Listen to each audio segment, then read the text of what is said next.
كانيلو هيلعب امتى؟ مين البطل اللي بيقول لك انا كده سبت بصمتي في الوزن المتوسط؟ وايه اللي طالع بيه الايام دي تيوفيمو لوبيز وبيقولوا للجمهور؟ وايه اخر قرار قرره اتحاد الاي بي اف؟ كل المعلومات دي هنقولها النهارده في حلقه جديده من الملاكمه في اسبوع.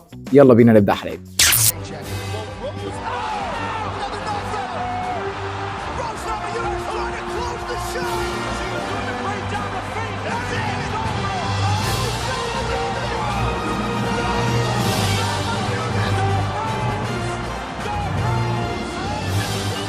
I'm gonna show you how great I am. Great I am. Great I am.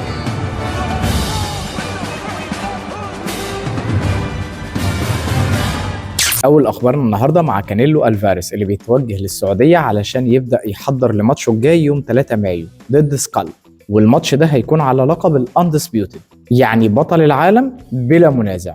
يوم 26 ابريل كريس يوبانك هيلاعب كونر بين، والماتش ده هيكون في ملعب توتنهام هوتسبير. فيدل رايلي حاطط لقب الوزن التقيل قدام عينيه، وده اللي هيحاول يعمله في الماتش اللي هيقابل فيه شيفون كلارك، وماتشهم ده هيكون برضه يوم 26 ابريل مع الماتش اللي فات.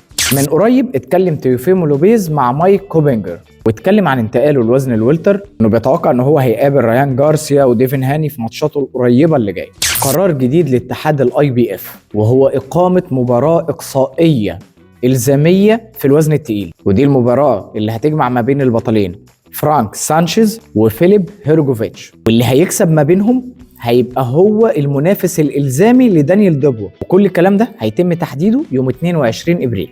دي كانت اهم واخر الاخبار في خلال الاسبوع ده، ونشوفكم الاسبوع الجاي في حلقه جديده من الملاكمه في اسبوع. كان معكم الملاكم الاولمبي رامي حلمي. تشاو.